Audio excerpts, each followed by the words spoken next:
Would you look at that? Boing, boing. Well, John, let me tell you, we are live on the internet. This will be on the internet. So everything you say will be going out to millions and millions and billions of users. And apparently India is bigger than China today. How are you this morning and this evening and this afternoon? Great. Now, how do I turn off this stupid filter? No, that's not it. All right, John, welcome to another episode with KRONIS. This is the Musician's Insider, but today we will be talking all things ChatGPT and what you've been up to lately. So tell me what you've been up to and how you maybe could pass along some information to my viewers that would be beneficial to them, but then also First off, just tell me what's going on. I want to hear the update. on a selfless promotion plug on people interested in subscribing to my Patreon channel, patreon.com/JD Crunch Time. Go there to watch some of my first-hand videos with people like Steve Wozniak, the Homebrew Computer Club reunion, and a whole bunch of other really cool things back in the computer days. End of self-promotion. Now let's talk about ChatGPT. All right, when I first got access to ChatGPT, it was ChatGPT 3.5. It was really difficult getting on ChatGPT because it was so crowded all the time. It was always, the servers were always in use. But whenever I first got on, I said, this is interesting. Let me see if I can write a little program to display an image on a Mac, with a Mac, on an iPhone or something. And it wrote the code. And I tried it out and it worked. Oh my God. That's cool. So then I decided, well, let's see what else it knows how to do. I asked it to print the first 50 Fibonacci numbers in fourth. And it wrote a fourth program to print the first 50 Fibonacci numbers in fourth. I said, oh, well, next time I want you to write C. And it writes it in C. Next thing I wanted it to do is to write it in Python. And it wrote it in Python. I said, wow, this is really cool. And how was the code? Code was perfect. I mean, it could be they did very simple little routines that were not very complicated. Yeah, I've done a lot of content output to HTML in seconds. It's so sweet. And I started using it to compose my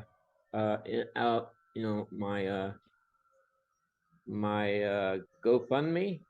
I used it to compose my compositions to post to GoFundMe, and then I asked it to give a tweet, asked it to post to Facebook, and on important emails, I'd also ask it to compose the content email message. And I said, wow, this is cool. So good for social media and for things to do with updates and for writing better product descriptions and Shopify SEO related. It's really good for SEO. So then I had to go to get an endoscopic done due to some stomach problems I've had. This is the internet we're on. Let's keep it to a level where we don't need to give too much detail. No, I'm not. And it gave me basically 3 things that were wrong with me. I typed them in ChatGPT. It came back with all the different things that were wrong with me. It gave me medication information. It gave me all the information. At the very end, there's a little disclaimer paragraph at the very end that says, you always must go seek the opinion of a doctor. So it said, this is what we got. And at the very end, it says, just remember, you must always go by the advice of your doctor. Then later on, I was given a list of medication. So I typed in a list of medication, and it gave me back all the information on the medication, side effects, how often I should take it, all that stuff. Showed it to the doctor, and the doctor was just amazed. Doctor didn't even know about it.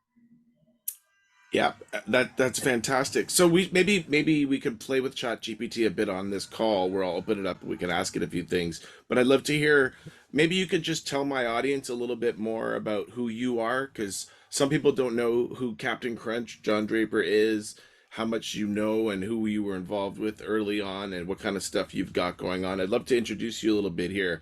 And then maybe after they watch the Yeah. interview, they can help with your GoFundMe, and understand things like the Captain Crunch whistle was written in that book. The It was one of the keys in Ready Player One, the book, which we went and saw the movie together in Vegas, the new one that didn't have the key in Beyond it. the Little Blue Box. Beyond the Little Blue Box is the name of the book. It's out currently. You can get a copy of it, signed, autographed copy from eBay. And I'm doing some YouTube videos on my life, little selected videos of people that I met, and some of them are relatively famous. I'm right now working on a deal where I'm talking to the author of Tetris. Oh wow! I was basically went to Russia in 1989 to the projects Planetary Peace, and they would pair me with a programmer. They had plumber to plumber, programmer to programmer, whatever, based on their skill sets. And I did that.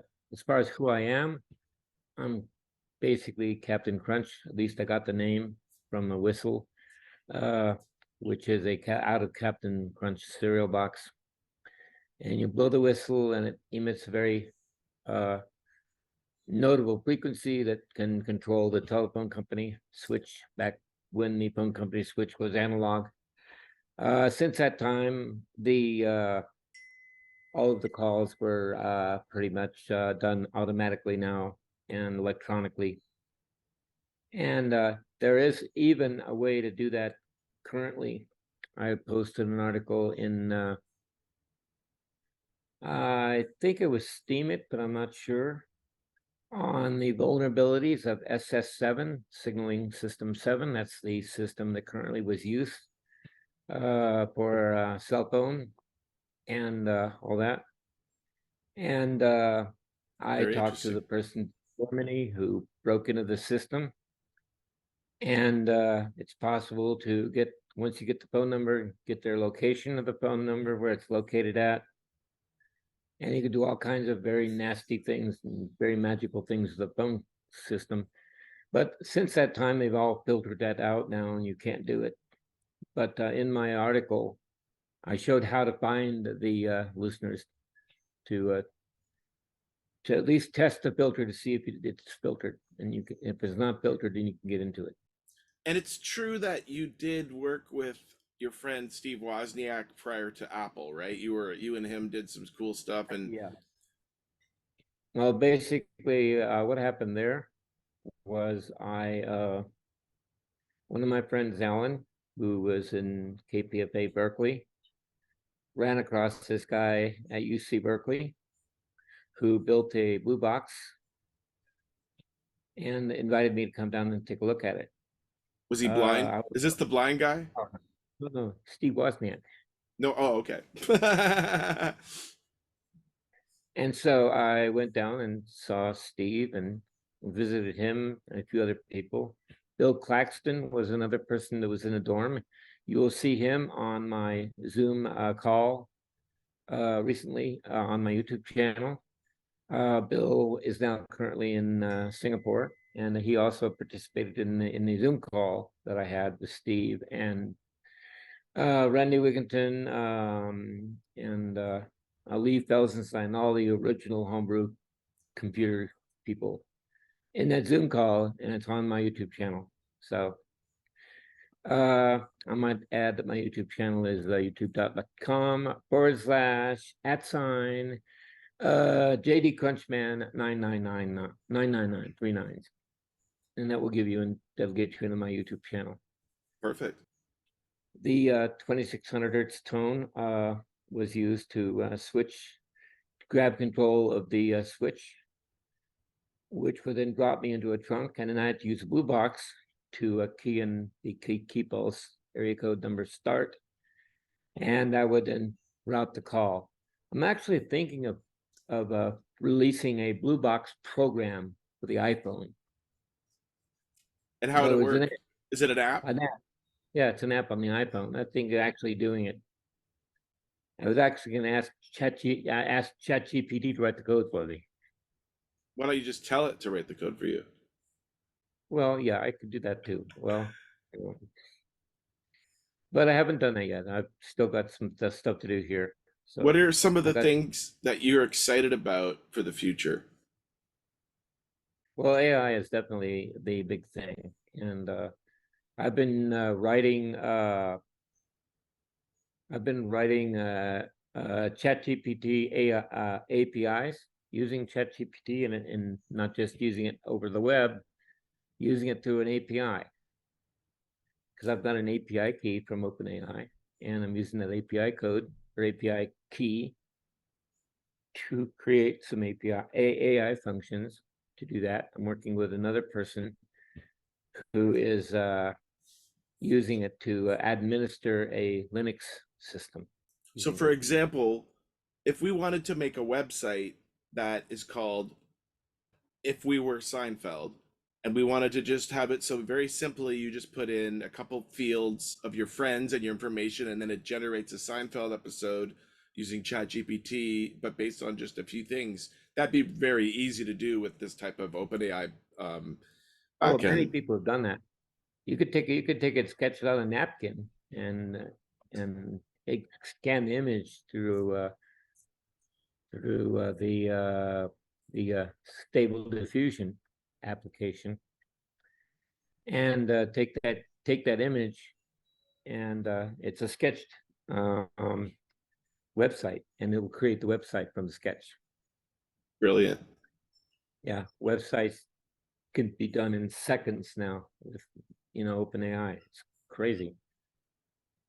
I mean, the problem is now it's gotten the AI releases right now have just gone viral, just crazy, and they're actually thinking of having a moratorium on halting or slowing down AI development to allow people to catch up to it. Still unregulated, no regulation on it whatsoever. So the lawmakers, of course, are scrambling to try to figure out how they can regulate it, and nobody knows what's going on. This evil clone army is being made as we speak. Like the wild west right now in AI. It's crazy. Isn't it? Yeah. Oh, absolutely. It's used everything. I can just, like I was just interested in certain things, and I just ask ChatGPT. It comes back and tells me what I want to know. What are some things that are maybe musicians and my viewers could use ChatGPT for that would be helpful that they may not have thought of that you know about? Write a song. Have it write a song. And so when you say that, what does the prompt look like for that? Well, you could write a song about certain thing. You can write a song about your girlfriend, write a song about whatever. Write a song about and it will actually write a song. Oh, I And know. you could put music to it. You can write a song in the style of one of the 7 biggest Michael Jackson hits, and when it's done, it'll sound like a Michael Jackson hit. Yeah, exactly. And that's fucked. Yeah, that is fucked. Because I don't want that song now, but at the same time, you could just do that, not tell anyone, and just change it up, and now you're... It's a completely disruptive technology. Schools and universities now are just, they don't know what to do. All their students prompt engineer jobs, climate jobs, prompt engineer jobs. That's it. Everything else is out the window. It's all prompt engineering now. Yeah, absolutely. And so like right now, for instance, Intel has banned the use of ChatGPT on their campus. In other words, you cannot use ChatGPT from Intel. You can't even do it on your phone. In other words, they will not let you bring your phone into the Intel campus now. So they don't want you to use ChatGPT. The reason why is security. Are you familiar with the fact that there's now standalone versions of similar chat AI bots that people are fully Yeah, installing I know. and running Lots and lots. locally? I saw two of them. I saw two of them in the last 2 days. Oh, really? Yeah, I don't have them off the I hand. think they're Off about my 32 gigs or something. Yeah. One of them is I just saw it just recently. So, like, let's talk for a second about you have a book out called Beyond the Blue Box, but you also have Yeah. a GoFundMe page that I want people to go and fund you. So, what is it you're getting funded? So I'm funding my I've asked for $25,000 to cover my medical expenses. Hmm. So, help Captain Crunch people. He's a well known guy, he's done a lot of cool stuff. If you're seeing this Yeah. video, please give him a bit of love with the GoFundMe. Awesome. Yeah. Okay. Can you please, Crunch, please give me a few more uses for ChatGPT in the world that my viewers may find interesting?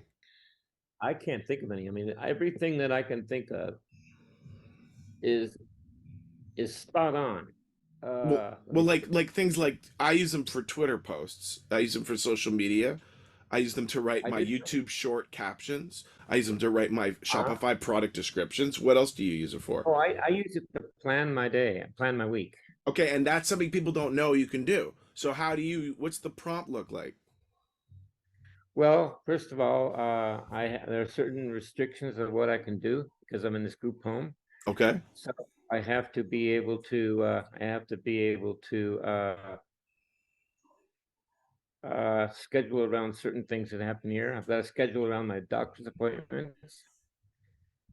And so I enter in the dates and times of my doctor's appointments, the dates and times of when I have to take a shower, my meals and stuff like that. And then I have so many hours left over that I could do for like programming, working on, ChatGPT, or just, working on my YouTube channel, because I've got a lot of video editing to do.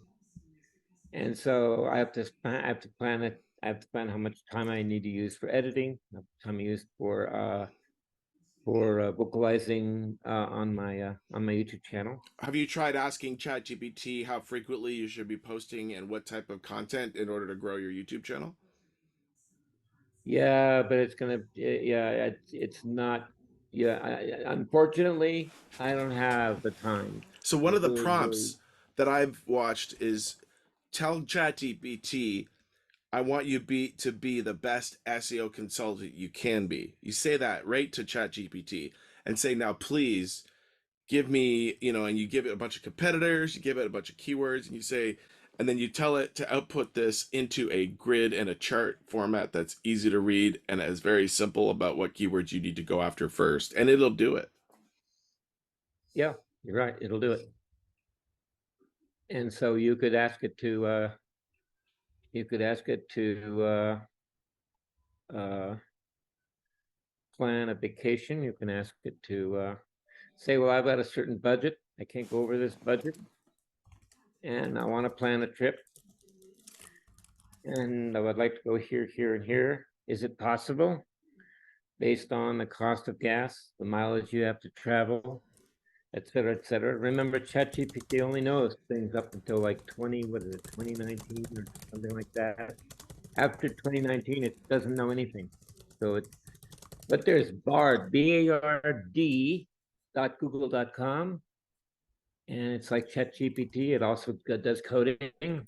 I just got accepted.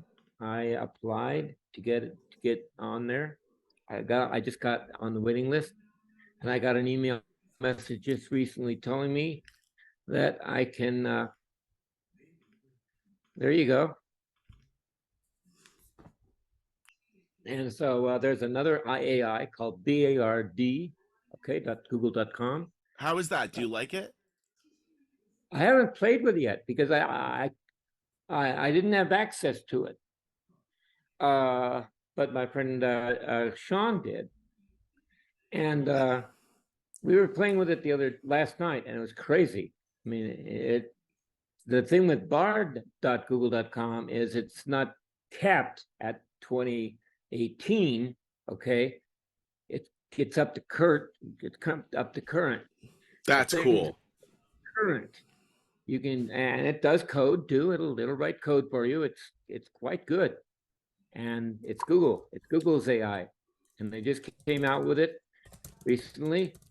They are restricting usage of it. You have to apply. You have to get on the waiting list to get access to it.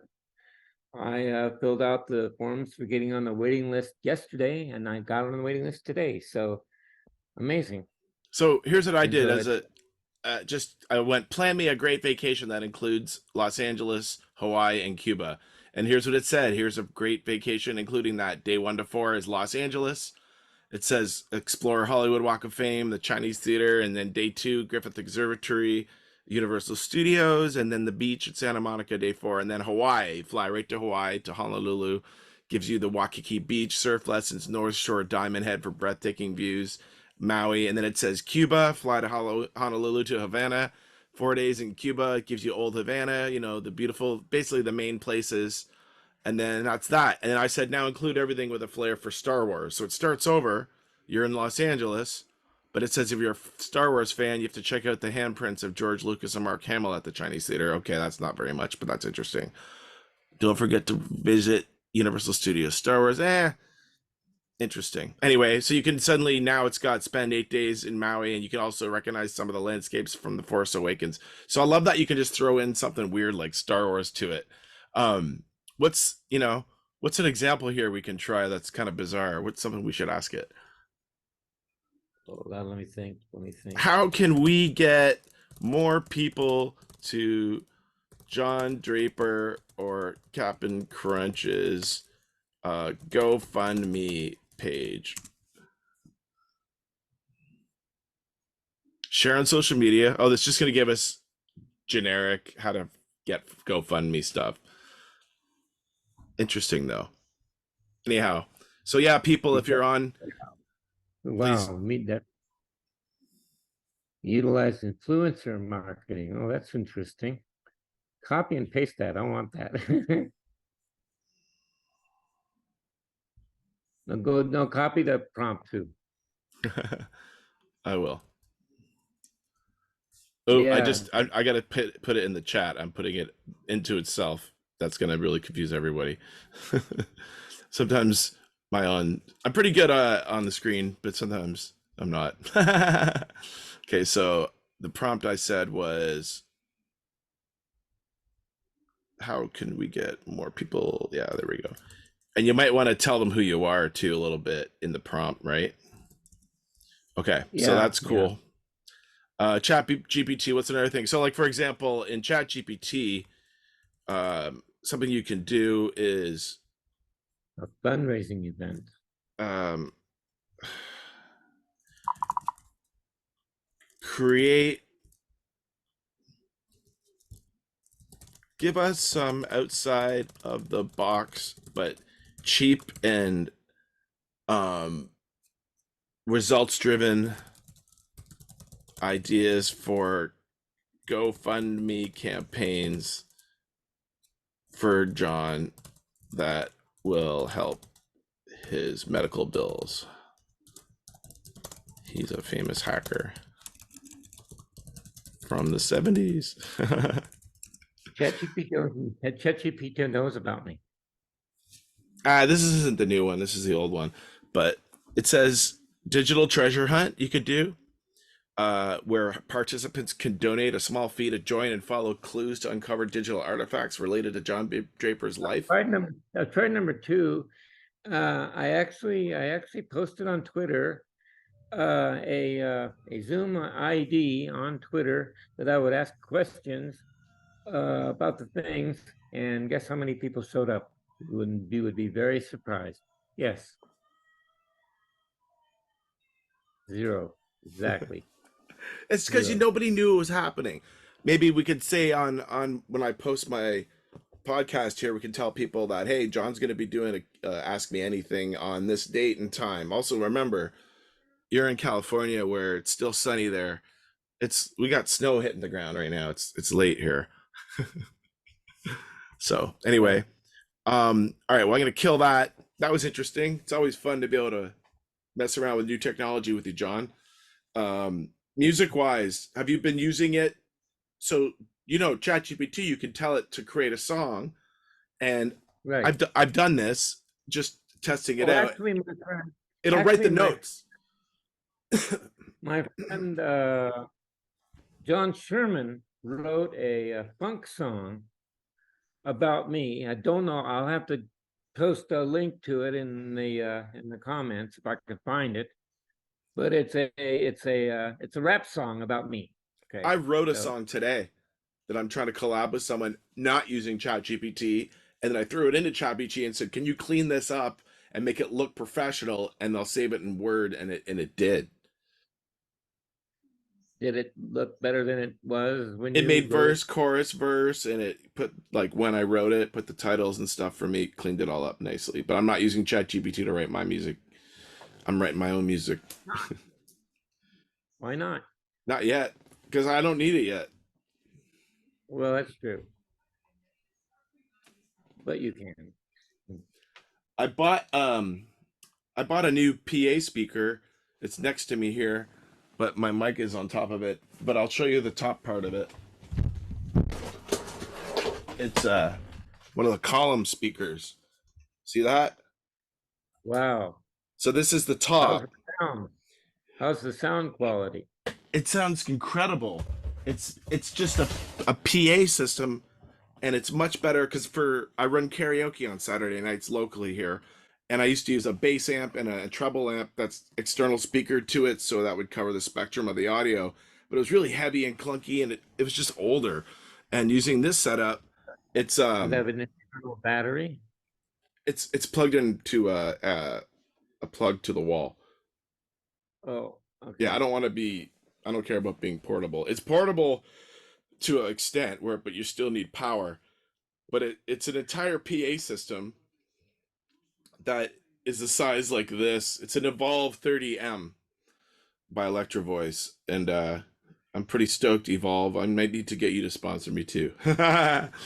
Anyhow, Yeah, I'm trying to reach out to the retro community, retro computer community, in the sense that Apple II users, Amiga users, and Atari users, people from the old computer days, because I've got a lot of content that a lot of stories that I could tell. I tell want me to talk about about. Atari. I've never talked to you about Atari before. Well, I didn't do anything on Atari that much, except What did you do? yeah. Well, and I was in Germany a lot, and they use Atari systems there, and they use Pascal of all things on Atari systems. Turbo Pascal or just Pascal? I'm not sure I had to what learn the that in college. Pff, lame. but while I was there in Germany, this was like in 1989, and this is during the wall, during the time that Germany opened up the wall, and I was in Germany at the time that the wall opened up. That It must was have been crazy. something. Yeah, and this is going to be in one of my YouTube programs coming up. It's Great. probably going to be. I'm going to start editing it as soon as I get more content. And I've interviewed Guido. I've interviewed Arkady Bukowski, my Russian guy, and so I got those interviews in the can, and I got one more interview to do for a German person. Get that in the can, and I could start editing that together into a story about the opening of the Berlin Wall. I was standing on the Berlin Wall, waving at the CNN cameras when the wall opened up. Are you It on was up. CNN? Can you see yourself on CNN?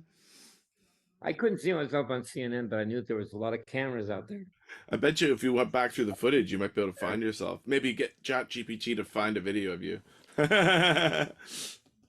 Yeah, and so afterwards, they didn't want to. I didn't want to hang around in West Germany. So what I did was I dropped down on the other side of the wall, in the East German side, Of And course I you just did. bumped around in East Germany and met a couple people there. I met a conscript soldier there, one of the guards there, and he gave me a piece of the wall. I have a picture of him handing me a piece of the wall. I wish I could find that photograph because I certainly want to make sure I put that in my video. Do you have the piece of the wall still? I came back with 40 pounds of the wall, but I don't, I started giving away pieces and, Here's some rubble. Thank you. big Here's old, some more a big rubble. old luggage bag. Going through the border. I said, "What's in the bag?" And I said, "Looks like a bunch of rocks." I said, "Yeah, it's a balloon wall." So it was pretty funny. That's epic, And dude. so, yeah, and so after dropping on the other side of the wall, everything was just chaotic. There was no government, no police. It was totally anarchy. So I found myself running into some other German people that spoke English. These are East German people. I said, "What's interesting? You want to go into the Stasi headquarters now? It's open." "Sure, let's go." So we go into the Stasi headquarters in Germany. There are no police. Everything was open. We ran through everything. And there was all of the government offices were just open. You could go in, you could mess around. There's no police, nothing. Total anarchy. Wow. It was craziest time. People running around doing whatever they wanted to do. And it was absolutely amazing. Could could I get you to tell us How a little bit about I love this story about when you were in the Air Force and how like you accidentally drove down that road. what are you talking about? Yeah. The Yeah. which one? The Talking hot about the nuke going off? yeah. I was on vacation in 1962. So yes, where were you stationed in the 60s? I wasn't stationed anywhere. This was in 1962. I was in high school. Okay. I was in high school hanging out with a friend on vacation. We went to Lake Mead in southern Nevada. We were driving up northern Nevada on Highway 95 or whatever it was, that highway going, north south in Nevada. This was like we left really early in the morning. We left about 3 o'clock. We were about we were in a pickup truck, in a 1957 Chevy pickup truck, hauling a trailer. So we were not going very fast. We heard on the radio that there were going to be a nuclear test in the Nevada testing thing. So I didn't realize how close I was. But what happened was they closed the road behind us. We'd gotten past the checkpoint. We were going slower than normal. So when it went off, we couldn't have been any closer to the ground zero blast at that point. We were direct line of sight to the fireball. And, you know, covered my eyes like this. I could see the bones in my hands because the light was so bright. And I was sort of like partially blinded for a while. It was just that intense. Car stopped immediately. There was no power to the car. Turned out that it fried the ignition in the car because It's like an EMP or It's whatever. like an EMP bomb. Yeah, exactly. EMP stopped the car. And so we had to wait for road service to come along, and eventually somebody came along and gave one of us a ride to the gas station, and we had to come back with a tow truck to get the car towed to get it fixed, and the entire electrical system in the car was completely fried. What There was happened? I don't know. radio stopped working. It was just this big blap, and all of a sudden the car just crackled, popped, and it was dead. Nothing. We had to wait for like maybe an hour and a half, 2 hours before we could go. But you said when it actually hit, the shockwave was pretty The powerful. shock wave was almost knocked our trailer over. Yeah, it. Luckily, we had parked it in an area where we were kind of almost head on to the shockwave. Had we been broadside to the shockwave, I'm pretty sure it would have tipped the trailer over. You could see it coming, this big wall of dust coming toward you. That's crazy. I can't even imagine. You knew what it was, but you didn't know how close you were. Yeah, well, we figured we were about 30 miles away, and it was a small tactical nuke. Luckily, it wasn't one of those big, you know. Just a tactical nuke, one of those small ones. Not a big deal. Yeah, I'm th- right, I'm right. I'm picturing the beginning of Indiana Jones 4, that Crystal Skull movie where he jumps in the refrigerator to avoid it because he's on the testing range. Yeah, That's gonna be a good movie, the new Indiana Jones. But let me see here. So, man, when's it coming out? I don't know. Soon. You know that Oh, remember that bike you were driving, the Tesla bike you had at Burning Man? Could you talk about that a little bit? well, the What guy what who owned that bike, his name is Mikhail, and he was from Russia. And when he brought the bike over to the United States, he wouldn't let him bring in a battery pack that was much better than the battery pack that was in there. So he had to put a battery pack full of like regular wet cell batteries. So it really wasn't that good power range, but it had a lot of range, and I could pretty much go anywhere I wanted to in the playa. dude, Had two that speeds. when was that? Like 4 years ago? Whenever it was at Burning Man, yeah, you were there, right? Yeah. It was not very I'm just for my audience. This guy was at Burning Man like 4 or 5 years Yeah, ago, yeah. flying around in an electric You were at the skate park, right? What skate was it camp. called? Skate camp? Yeah, skate camp. Right. Yeah. Okay. Yeah. Yeah. Yeah.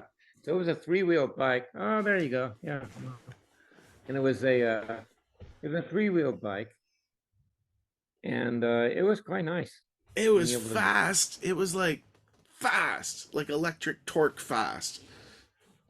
Yeah, it would accelerate like you wouldn't believe. Yeah. So I had to be kind Impressive. of careful.